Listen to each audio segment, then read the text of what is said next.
है। जैन दर्शन में ज्ञान शब्द की 3 व्युत्पत्तियां की गई हैं। ज्ञानी नाणम, जानना ज्ञान है। नज्जई अणेनेति नाणम, जिससे जाना जाता है वह ज्ञान है। नज्जेति इत्थमेहि ति नाणम, जिसमें जाना जाता है वह ज्ञान है। जैन दर्शन में ज्ञान का आत्मा का स्वरूप माना गया है।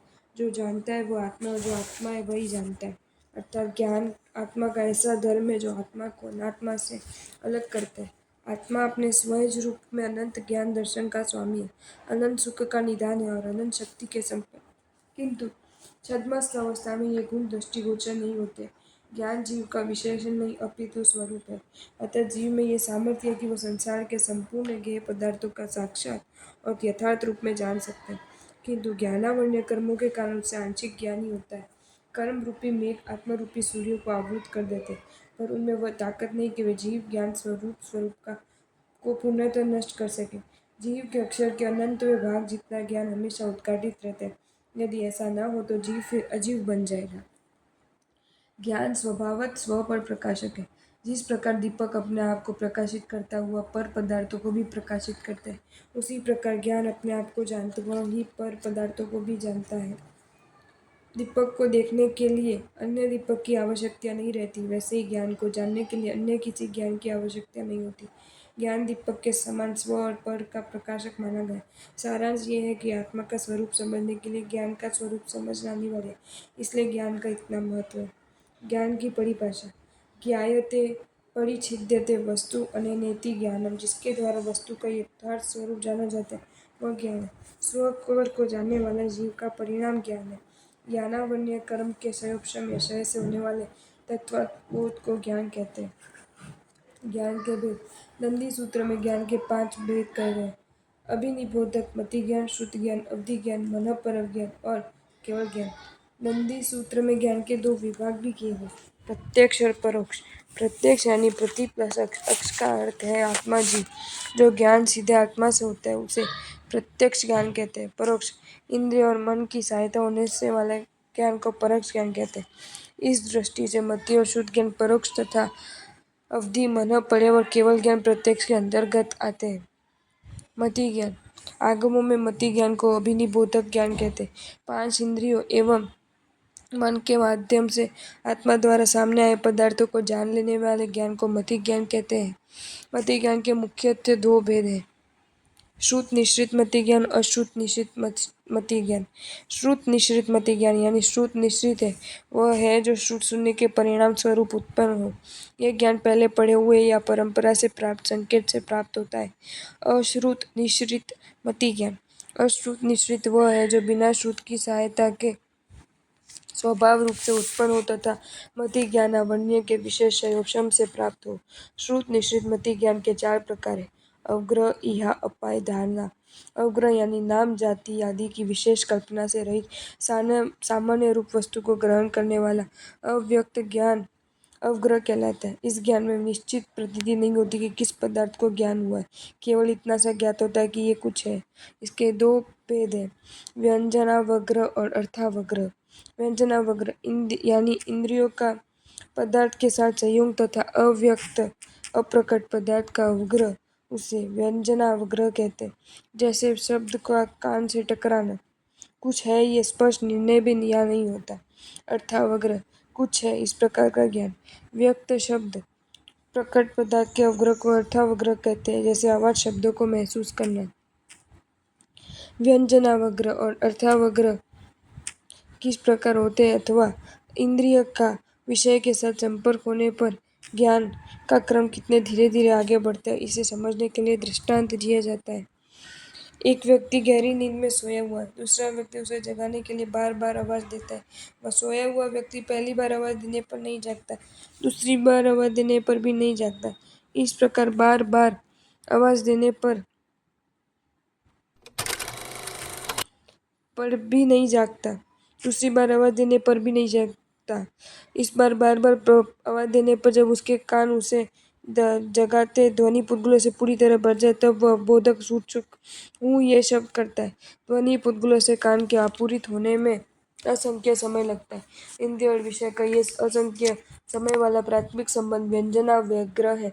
इसके पश्चात व्यंजनक से कुछ ज्यादा व्यक्त किंतु पर भी अव्यक्त शब्द का ग्रहण अर्थवाग्र है। अर्थावग्र का अव्यक्त इसलिए कहा जाता है कि इससे में भी जातीय गुण द्रव्य की कल्पना से रहित वस्तु का ज्ञान यानी बोध होता है। यह शब्द का सामान्य अर्थ है चेष्टा या इच्छा। अवग्रह के द्वारा जाने हुए पदार्थ को विशेष रूप जानने की चेष्टा करने की। जो शब्द सुने वो किसके हैं, तबले के हैं या वीणा के हैं। मृदु शब्द है इसलिए शब्द वीणा के होने चाहिए। अपाय यह के द्वारा जाने गए पदार्थ को निश्चय हो जाने की ये शब्द वीणा के हैं। यहाँ में ये शब्द वीणा के होने चाहिए। इस प्रकार ज्ञान होना है तो होता है, जबकि अपाय में ये वीणा के ही है। इस प्रकार का ज्ञान निश्चयात्मक ज्ञान होता है।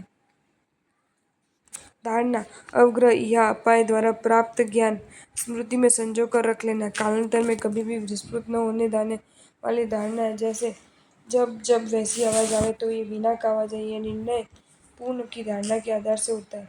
मति ज्ञान के 28 प्रकार है। अर्थावग्रह यह अपाय और धारणा ये चारों 5 इंद्रिय और मन इन 6 से होते हैं। अतः इनके 4/6 24 भेद होते हैं। व्यंजनावग्रह मन और चक्षु को छोड़कर 4 इंद्रियों से होता है, इसलिए उसके 4 भेद हैं। 24 + 4 28। तत्वार्थ सूत्र में इन 28 भेदों के साथ प्रत्येक ज्ञान के फिर निम्नलिखित 12 भेद बताए गए। 28/12 336 भेद होते हैं। बहु यानी दो या दो से अधिक पदार्थ का ज्ञान। अल्प एक वस्तु को ग्रहण करने वाला ज्ञान। बहुविध अनेक जातियों का अवग्रह आदि, जैसे हापूस, लगड़ा, केसरी आम। एकविध एक जाति का अवग्रह आदि, जैसे एक जाति का आम, लंगड़ा। बहुअल्प का तात्पर्य वस्तु की संख्या से है और बहुविध एक विध का तात्पर्य प्रकार या जाति से है। क्षिप्र क्षयोक्षण की निर्मलता से शब्दादि का शीघ्र ग्रहण करना। अक्षिप्र शब्द शादी को विलंब अथवा देरी से ग्रहण करना। अनिश्चित वस्तु को बिना चिन्हों के ही जानने की क्षमता रखना।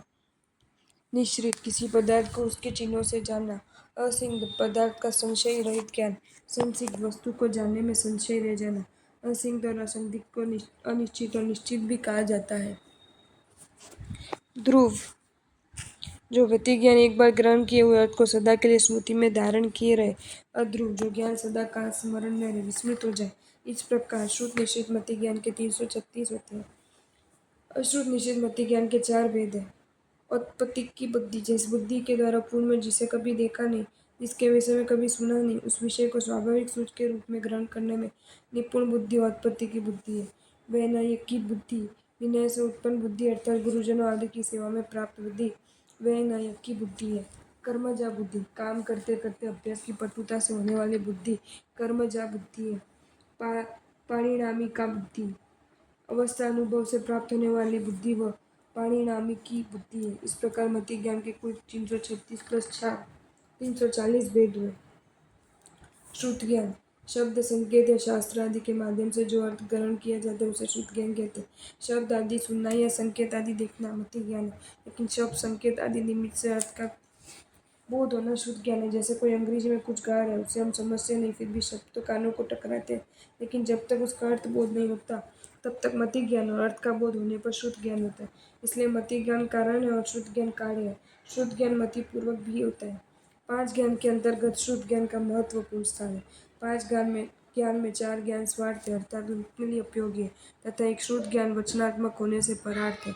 जिस प्रकार दीपक स्व पर प्रकाशी होता है वह अपने आपको भी प्रकाशित करता है और घट घट आदि पर पदार्थों को भी प्रकाशित करता है, उसी प्रकार शुद्ध ज्ञान अपने लिए भी उपयोगी और दूसरों के लिए भी उपयोगी है। 5 ज्ञानों में यही एक ऐसा ज्ञान है जो ज्ञान देन का साधन बनता है। शास्त्रों में कहा गया है कि गुरु द्वारा शिष्य को जो ज्ञान मिलता है वह श्रुत ज्ञान के द्वारा ही प्राप्त होता है। केवल ज्ञानी भी यदि किसी को ज्ञान दान करते हैं तो श्रुत ज्ञान यानी वचनों के आलम्बन के द्वारा ही करते हैं। दूसरों को पढ़ाने में उनका केवल ज्ञान काम नहीं आता।